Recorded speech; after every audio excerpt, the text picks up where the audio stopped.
Art of War by Sun Tzu, translated by Lionel Giles. Part 1. Laying Plans. Sun Tzu said, "The art of war is of vital importance to the state. It is a matter of life and death, a road either to safety or to ruin. Hence it is a subject of inquiry which can on no account be neglected. The art of war, then, is governed by 5 constant factors, to be taken into account in one's deliberations, when seeking to determine the conditions obtaining in the field.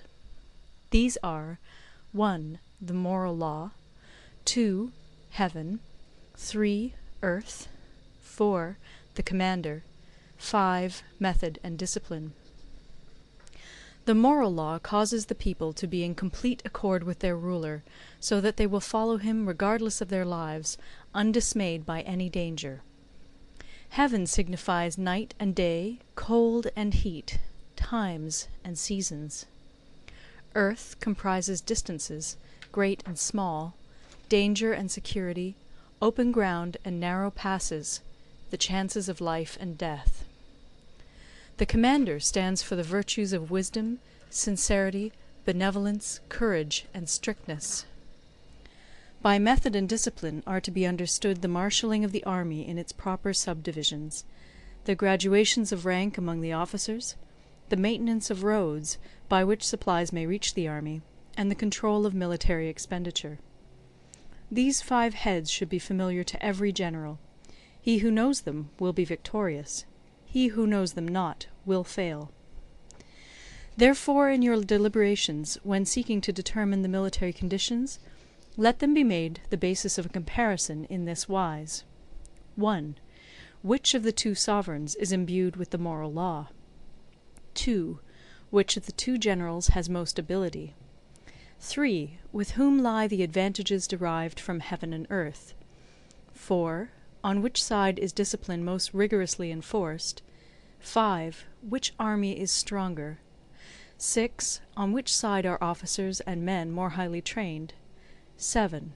In which army is there the greater constancy both in reward and punishment? By means of these 7 considerations I can forecast victory or defeat. The general that hearkens to my counsel and acts upon it will conquer.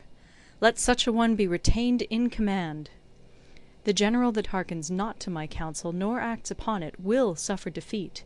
Let such a one be dismissed. While heeding the profit of my counsel, avail yourself also of any helpful circumstances over and beyond the ordinary rules.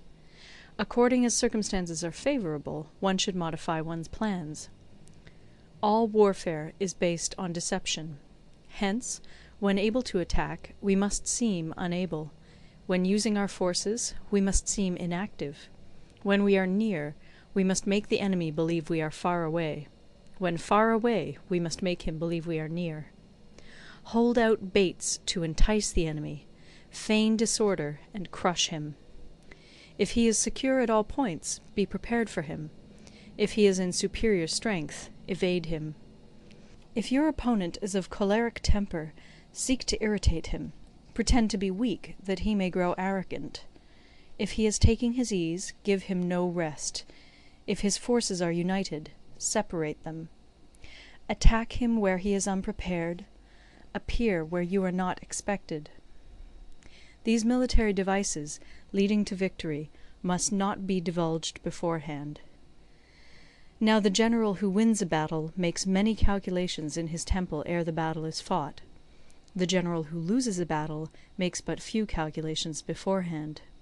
Thus do many calculations lead to victory, and few calculations to defeat. How much more no calculation at all? It is by attention to this point that I can foresee who is likely to win or lose. End of Part 1. Part 2. Waging War. Sun Tzu said, "In the operations of war, where there are in the field 1,000 swift chariots, as many heavy chariots, and 100,000 mail-clad soldiers, with provisions enough to carry them 1,000 li, the expenditure at home and at the front, including entertainment of guests, small items such as glue and paint, and sums spent on chariots and armour, will reach the total of 1,000 ounces of silver per day. Such is the cost of raising an army of 100,000 men. When you engage in actual fighting, if victory is long in coming, then men's weapons will grow dull and their ardour will be damped. If you lay siege to a town, you will exhaust your strength. Again, if the campaign is protracted, the resources of the state will not be equal to the strain.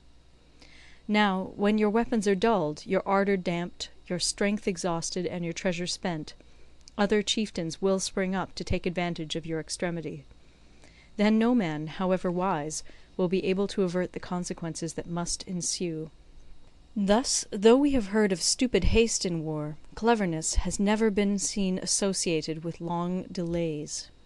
There is no instance of a country having benefited from prolonged warfare. It is only one who is thoroughly acquainted with the evils of war that can thoroughly understand the profitable way of carrying it on. The skilful soldier does not raise a second levy. Neither are his supply wagons loaded more than twice. Bring war material with you from home, but forage on the enemy. Thus the army will have food enough for its needs. Poverty of the state exchequer causes an army to be maintained by contributions from a distance. Contributing to maintain an army at a distance causes the people to be impoverished. On the other hand, the proximity of an army causes prices to go up, and high prices cause the people's substance to be drained away. When their substance is drained away, the peasantry will be afflicted by heavy exactions. With this loss of substance and exhaustion of strength, the homes of the people will be stripped bare, and 3/10 of their income will be dissipated, while government expenses for broken chariots, worn-out horses, breastplates and helmets, bows and arrows, spears and shields, protective mantles, draught oxen, and heavy wagons will amount to 4/10 of its total revenue. Hence a wise general makes a point of foraging on the enemy. 1 cartload of the enemy's provisions is equivalent to 20 of one's own, and likewise a single picul of his provender is equivalent to 20 from one's own store. Now in order to kill the enemy, our men must be roused to anger. That there may be advantage from defeating the enemy, they must have their rewards. Therefore in chariot fighting, when 10 or more chariots have been taken, those should be rewarded who took the first. Our own flags should be substituted for those of the enemy, and their chariots mingled and used in conjunction with ours. The captured soldiers should be kindly treated and kept.